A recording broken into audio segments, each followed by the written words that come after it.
Man, it's good to be back to making videos again. I've been a little bit out of commission for these past couple of weeks, and mainly because I got my wisdom tooth removed, painkillers make me sleepy.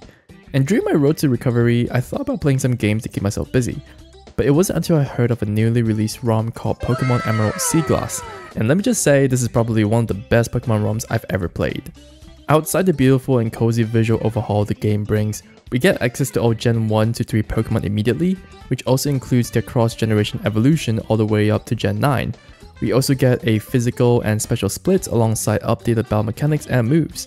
But my favorite part is the tweaks to traditionally bad Pokemon, making them a lot more interesting and viable, like making Noctowl a ghost and flying type. During the making of this video, they actually dropped version 2.0 where they managed to fix a couple of things plus the Battle Frontier, so it's nice knowing that the game is constantly being worked on.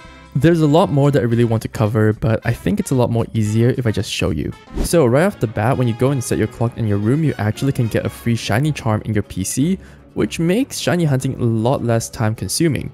So as we went ahead and grabbed Trico, obviously the more morally superior option, we noticed that the Pokemon actually follows you around just like Heart Gold and Soul Silver, which is pretty cool. Anyways, right after your first rival battle, your mom gives you the Dex Nav, making chaining and finding hidden abilities a lot more easier and convenient. Outside your dad's gym, there's a merchant shop opened up by these guys named Nico and Pedro, selling you battle items and XP candy just to make the grind a little bit more easier. And then after that, once we got outside the Petalbelt Woods, the flower shop now sells these mints that allows you to change the nature of your Pokemon, which is pretty cool on the competitive side of things. And once we got to Rustboro, there's this wishing well where you throw in star shards that you can find in exchange for random Pokemon. The gym leaders now also have their team slightly revamped, with Roxanne having Lilip, Anarith, and Nosepass in her team, making the gym a little bit more challenging and interesting.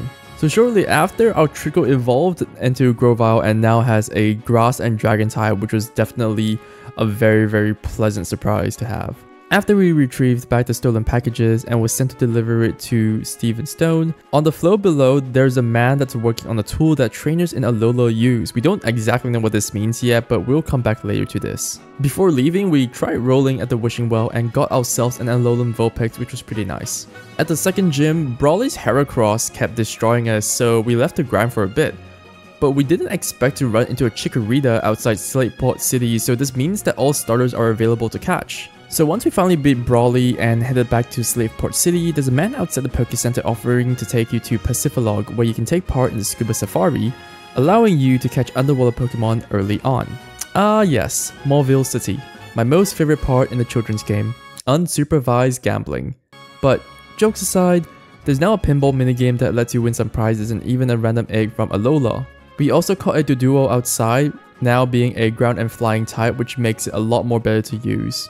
Anyways, we effortlessly cleared the third gym Anti-Magma as well. We also found out that you can buy wishing stars from this vendor back at Mount Chimney. Once we got to Lava Ridge, the herb shop now sells evolution stones which we use to evolve our Alolan Ninetales. The fourth gym was still pretty easy and we evolved our Mankey to a Primate. After telling Mr. Stone that his letter has been delivered, he rewards us with a Z power ring. This unlocks the ability for you to purchase Z crystals from the scientists downstairs. We did not hesitate to use Z crystals to destroy our dad's gym. As we arrive in Fortree City, there's this shrine mini quest that rewards us with a second shiny charm. Anyways, we managed to beat the 6th gym and our Grovyle evolved into a Sceptile, still keeping its dragon and grass typing. It wasn't until I realized that the Pokédex is also updated as well, showing you the kind of moves that a Pokemon can learn as well as how you can evolve it. And it's because of this our Stantler evolved into a Reindeer and our Primate evolved into Annihilate.